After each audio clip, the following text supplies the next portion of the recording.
कटक खाली गोटे सहर नुहे, कटक प्राणर स्पंदन, आत्मार उल्लास। एठी चौटा घाटरे ढेउ उठिले चमकी उठे चौधरी बजार चांदी मेढ़। एठी जोब्रा खुंटी रे सूर्यर प्रथम किरण पड़िले आलोकित हुए नराजर नाराज।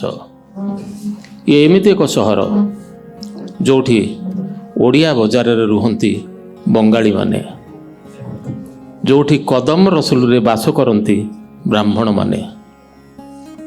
ये एमिति एक सहर जोठी गोरा कबर पाखरे बस्ती तैयारी करती मुसलमान माने। कटक खाली भाईचारार सहर नुहे, कटक खाली इतिहासर सहर नुहे, कटक ओडिशार परिचयर सहर। कपिलेन्द्र देवଙ୍କ ଠାରୁ आरंभ करी नृपकेशरीଙ୍କ ଠାରୁ आरंभ करी मुकुंद देवଙ୍କ पर्यंत एवं पर पर मुसलमान शासक इंग्रेज शासन एवं स्वाधीनोत्तर काल रे ओडिशार प्रथम विधानसभा को छाती रे पाली थिबा सहर ये। कटक को छाड़ी ना ओडिशार, ना उत्कलर, ना कलिंगर, ना उड्रर, ना आधुनिक ओडिशा कल्पना करा जाई पारे ना, इतिहास को रचना करा जाई पारे ना। जो माने कटक को थरे आसीचंती से माने कटक रे अटक ही रही जाइचंती। कटक एमिति एक फाटक जोठी गली जाए हाथी छती किंतु हेई जाए पिंपुड़ी अटक। बारबाटीर भग्न मुखशाला परी कटक सबुबले तार दुई बाहु मेली डाकु थाए समस्त को, आस आस मु तमर तमे मोर।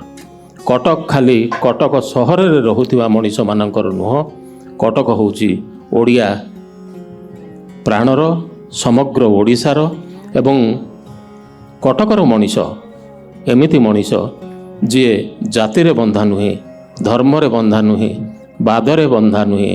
तार जदि गोटे बाद थाए ताले ता होची मानववाद। ए कथा खाली कथार नुहे बारंबार प्रमाणित करिछि कटक।